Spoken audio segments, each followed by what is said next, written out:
नमस्कार दोस्तों, हमारे YouTube चैनल पर एक बार फिर आपका स्वागत है। आज हम बात करेंगे विश्व इतिहास के प्रमुख युद्ध क्रांतियों के बारे में, जिनसे एग्जाम में कई सारे क्वेश्चन आपके पूछे जाते हैं। यहाँ पर सिर्फ हम इंपॉर्टेंट पॉइंट्स के बारे में बात करेंगे जो बार बार एग्जाम में आपके पूछे जाते हैं या फिर जिनके एग्जाम में आने की संभावना है। इसके अलावा आप लोग के PDF को लेकर भी कमेंट हो सकते हैं कि सर इसका PDF कहाँ मिलेगा, तो उसके बारे में आपको आगे जानकारी दे दूंगा कि कहाँ से और कैसे आप PDF प्राप्त कर सकते हैं। सबसे पहला है यहाँ पर प्रथम विश्व युद्ध। ये आपका 1914 से 1918 तक चला था। प्रथम विश्व युद्ध 28 जुलाई 1914 से 11 नवंबर 1918 तक चला एक वैश्विक संघर्ष था, जिसे महान युद्ध भी कहा जाता है। तो प्रथम विश्व युद्ध को महान युद्ध कहा जाता है, इसको आप ध्यान रखेंगे। इसकी तारीख या फिर इसका आप सन भी ध्यान रखें, क्योंकि सन को लेकर क्वेश्चन आपके पूछे जाते हैं। इस विश्व युद्ध में 37 देशों ने भाग लिया था। पहले विश्व युद्ध का तात्कालिक कारण सर्बिया द्वारा ऑस्ट्रिया के राजकुमार फर्डिनेंड की हत्या करना था। तो यहाँ पर पहले विश्व युद्ध का कारण भी आपसे पूछ सकते हैं। इसका कारण क्या था? सर्बिया द्वारा ऑस्ट्रिया के राजकुमार फर्डिनेंड की हत्या कर दी गई थी, जिसके कारण आपका पहला विश्व युद्ध हुआ था। अब इसके बारे में कुछ और जानकारी यहाँ पर आपको ध्यान रखनी है। प्रथम विश्व युद्ध में संपूर्ण विश्व दो खेमों में आपका बट गया था। एक था आपका मित्र राष्ट्र और दूसरा था आपका धुरी राष्ट्र। अब यहाँ पर धुरी राष्ट्र में कौन कौन से देश थे आपके? जर्मनी, इटली, हंगरी और ऑस्ट्रिया। तथा मित्र राष्ट्रों में इंग्लैंड, जापान, रूस, फ्रांस और संयुक्त राज्य अमेरिका थे। तो इनको आप ध्यान रखेंगे कि कौन कौन से आपके धुरी राष्ट्र थे और कौन से आपके मित्र राष्ट्र। आगे आप देखें, अंत में जर्मनी की हार हुई और जर्मनी का बादशाह गद्दी छोड़कर भाग गया। वर्साय की संधि एक शांति संधि थी, जिस पर 28 जून 1919 को जर्मनी और मित्र राष्ट्रों के बीच हस्ताक्षर किए गए थे, जिससे प्रथम विश्व युद्ध औपचारिक रूप से समाप्त हुआ। तो कौन सी संधि के कारण पहला विश्व युद्ध समाप्त हुआ था? तो वर्साय की जो आपकी संधि है, इसको पहले विश्व युद्ध का समापन माना जाता है। 28 जून 1919 को हुई थी। इसकी तारीख और संधि का नाम आप ध्यान रखेंगे, क्योंकि इससे पहले विश्व युद्ध की आपकी समाप्ति मानी जाती है। आगे चलते हैं।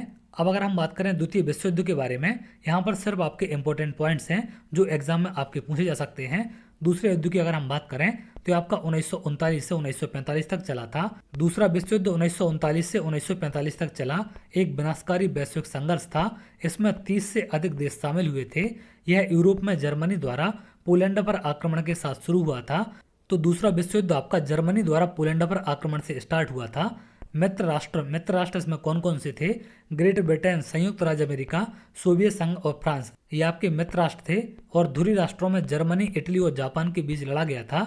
युद्ध 8 मई 1945 को जर्मनी के आत्मसमर्पण और 2 सितंबर 1945 को जापान के आत्मसमर्पण के साथ समाप्त हुआ था। आगे आप देखें, दूसरे विश्व युद्ध का कारण क्या था? यह युद्ध वर्साय की संधि के कारण हुआ था। जर्मनी ने वर्साय की संधि का उल्लंघन 1935 ईस्वी में किया था। तो वर्साय की संधि जो शांति की संधि थी आपकी, जिसको पहले विश्व युद्ध का समापन माना जाता है, उसका उल्लंघन जर्मनी ने कर दिया था। इसलिए उसकी वजह से यहाँ पर आपका दूसरा विश्व युद्ध हुआ था। जर्मनी ने इसका उल्लंघन 1935 में किया था। यह युद्ध 6 वर्षों तक चला। इस युद्ध में 61 देशों ने भाग लिया। यह युद्ध 1945 में आपका खत्म हुआ था। अमेरिका ने क्रमशः 6 अगस्त 1945 और 9 अगस्त 1945 को जापान के हिरोशिमा और नागासाकी पर परमाणु बम गिराए थे। तो दूसरे विश्व युद्ध के दौरान ही इन पर बम गिराए गए थे, जिसके बाद इन्होंने आत्मसमर्पण किया था और दूसरे विश्व युद्ध की आपकी समाप्ति हुई थी। आगे आप देखें, 24 अक्टूबर 1945 को संयुक्त राष्ट्र संघ की स्थापना हुई। इसमें 51 देश थे। तो 24 अक्टूबर 1945 को आपके संयुक्त राष्ट्र संघ की स्थापना की गई थी, जो कि दूसरे विश्व युद्ध के कारण ही इसकी स्थापना हुई थी। तो ये भी यहाँ पर आपसे पूछा जाता है।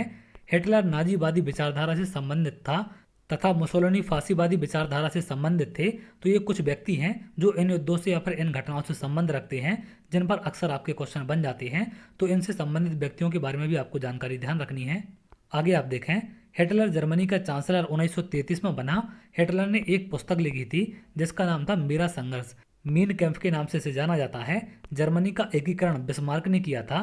तो ये तमाम बातें भी यहाँ पर आप ध्यान रखेंगे, इन पर भी क्वेश्चन आपके बन सकते हैं। अगला है, मोस्ट इंपोर्टेंट है आपका, अमेरिका की क्रांति। अमेरिका की क्रांति 4 जुलाई 1976 को हुई थी। बोस्टन टी पार्टी की घटना का संबंध अमेरिका की क्रांति से है। यह घटना 1973 में हुई थी। तो ये दोनों बातें यहाँ पर आपको ध्यान रखनी है। अमेरिका की क्रांति से बोस्टन टी पार्टी का संबंध था और ये घटना आपकी 1773 को हुई थी। आगे आप देखें, अमेरिका के पहले राष्ट्रपति जॉर्ज वाशिंगटन थे। धर्मनिरपेक्ष राज्य की स्थापना सबसे पहले अमेरिका में हुई। इसे ही आधुनिक गणतंत्र की जननी कहा जाता है। अमेरिका में सबसे पहले लिखित संविधान लागू हुआ था। अमेरिका की क्रांति का नारा क्या था? प्रतिनिधित्व नहीं तो कर नहीं, इसको आप ध्यान रखेंगे। इस पर ऐसे क्वेश्चन आपके बन जाते हैं कि यह नारा किस क्रांति से संबंधित था, तो आप ध्यान रखेंगे प्रतिनिधित्व नहीं तो कर नहीं, ये अमेरिकी क्रांति का नारा था। यहाँ पर अगर आप देखें प्रजातंत्र की स्थापना सबसे पहले अमेरिका में हुई थी। अब अगर हम बात करें औद्योगिक क्रांति की, तो यहाँ पर आप देखें औद्योगिक क्रांति की शुरुआत इंग्लैंड से हुई थी, क्योंकि इंग्लैंड के पास कच्चे माल और पूंजी की अधिकता थी। इस क्रांति के दौरान सेफ्टी लैंप का आविष्कार हम्पी डेवी ने किया था, तो इसको भी आप ध्यान रखेंगे। औद्योगिक क्रांति की दौड़ में जर्मनी इंग्लैंड का विरोधी था, तो ये भी प्रश्न आपका बन सकता है। आगे चलते हैं, अगला है यहाँ पर पुनर्जागरण। पुनर्जागरण का प्रारंभ इटली से हुआ था, तो इसको आप ध्यान रखेंगे। इटली के महान कवि दांते को पुनर्जागरण का अग्रदूत माना जाता है। दांते ने डिवाइन कॉमेडी नामक पुस्तक लिखी थी। दांते के बाद पुनर्जागरण में पेट्रोक नामक व्यक्ति ने महत्वपूर्ण भूमिका निभाई थी। पुनर्जागरण के जनक के रूप में पेट्रोक को भी जाना जाता है, तो इनका नाम भी आप ध्यान रखेंगे। आगे बढ़ते हैं, आधुनिक विश्व का प्रथम राजनीतिक चिंतक मैकियावेली को माना जाता है। मैकियावेली ने द प्रिंस नामक पुस्तक लिखी थी। Leonardo da Vinci, Michael Angelo और राफेल ए तीनों इटली के महान चित्रकार थे। इन पर क्वेश्चन कई बार एग्जाम में आपके पूछे जाते हैं। लियोनार्डो दा विंची ने मोनालिसा तथा द लास्ट सफर नामक चित्र बनाए थे, तो मोनालिसा चित्र किसने बनाया था? लियोनार्डो दा विंची ने। इन पर क्वेश्चन अक्सर आपके पूछे जाते हैं। आगे बढ़ते हैं, the last judgement Michelangelo ने बनाया था तथा मैडोना का चित्र राफेल ने बनाया था, तो इनको भी आप ध्यान रखेंगे। ये फेमस आपके कुछ चित्र हैं जिन पर एग्जाम में क्वेश्चन आपके पूछे जाते हैं। ये कुछ ऐसे व्यक्ति हैं जो इन घटनाओं से संबंध रखते हैं, इसलिए इन पर क्वेश्चन आपके बन जाते हैं। अगला है इंग्लैंड की क्रांति। इंग्लैंड की क्रांति जिसे गौरवशाली क्रांति या फिर 1688 की क्रांति के नाम से जाना जाता है, तो इसका सन आप ध्यान रखेंगे। इस समय इंग्लैंड का शासक जेम्स द्वितीय था। 100 वर्षों का युद्ध इंग्लैंड और फ्रांस के बीच हुआ था। गुलाबों का युद्ध इंग्लैंड में हुआ था, तो इसको आप ध्यान रखेंगे। 100 वर्ष का युद्ध किन दो देशों के बीच हुआ था? इंग्लैंड और फ्रांस के बीच। ये कई बार क्वेश्चन आपका एग्जाम में पूछा गया है।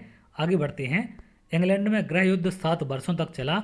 इंग्लैंड के राजा चार्ल्स प्रथम को फांसी की सजा दी गई थी, तो गृह युद्ध कब तक चला था? ये 7 वर्षों तक। अगला है यहाँ पर फ्रांस की क्रांति।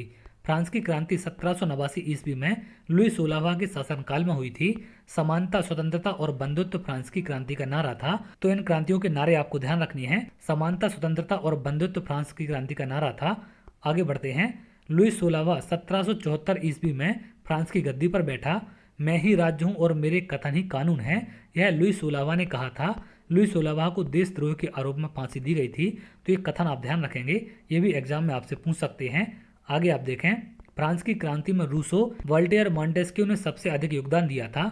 वोल्टेयर ने कहा था कि 100 चूहों की अपेक्षा एक शेर का शासन अच्छा होता है, तो इनके कथन आपको ध्यान रखने हैं।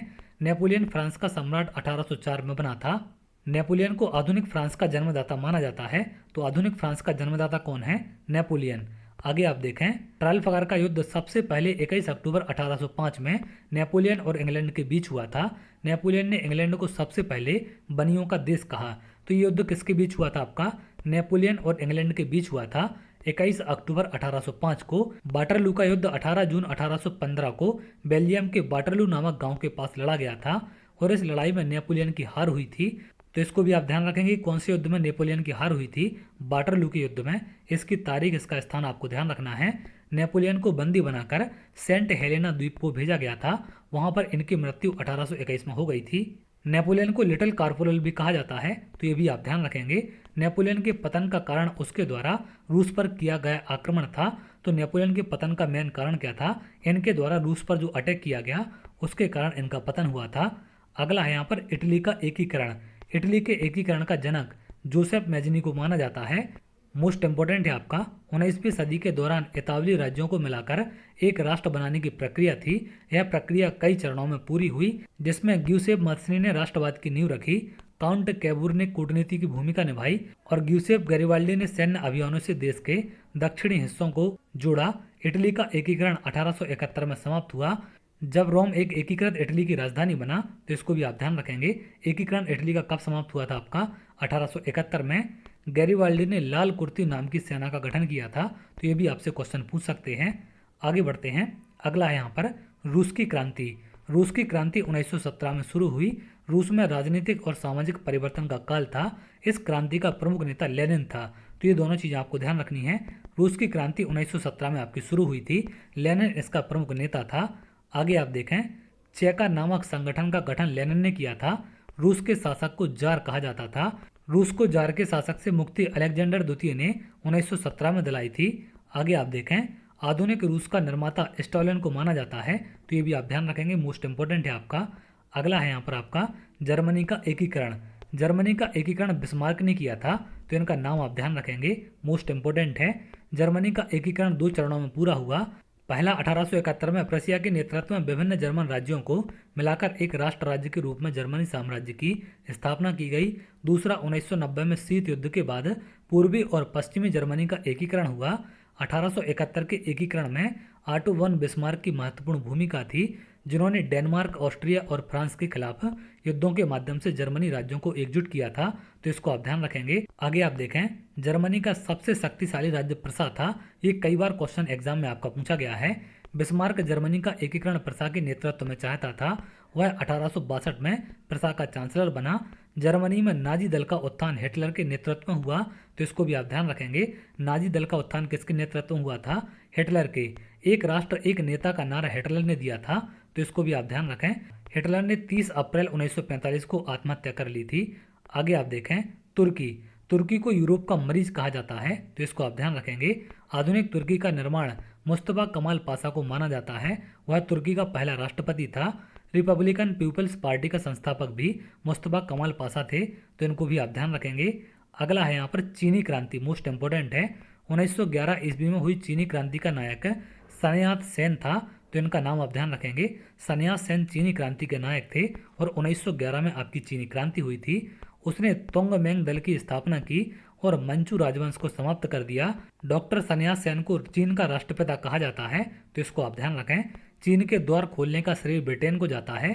चीन एशिया का मरीज के नाम से भी जाना गया था। विश्व में सर्वप्रथम सिक्का और कागजी मुद्रा का प्रचलन चीन में हुआ था।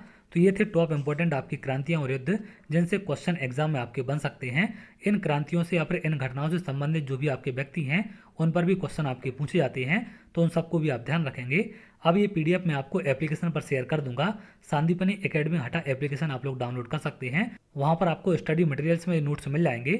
सामाजिक विज्ञान 12 एक फोल्डर होगा, तो वहाँ पर पीडीएफ आपको मिल जाएगी, जो कि लाइफ टाइम के लिए आपको फ्री है, तो उसे जाकर आप देख सकते हैं। इसके अलावा टेस्ट सीरीज भी आपकी लॉन्च कर दी गई है, टेस्ट सीरीज भी जाकर आप लोग देख सकते हैं। तमाम चीज़ें वहाँ पर आपको मिल जाएंगी। सब्जेक्ट वाइज टेस्ट सीरीज भी आपको मिल जाएगी। अगर आप फुल लेंथ टेस्ट लगाना चाहते हैं तो उसकी टेस्ट सीरीज भी वहाँ पर अवेलेबल है, तो उन सबको जाकर आप देख सकते हैं। तो चलिए, अगर आप ऐसी वीडियो चाहते हैं तो हमारे चैनल के साथ जुड़ सकते हैं, जिससे और भी इंपॉर्टेंट अपडेट आपको मिल सके।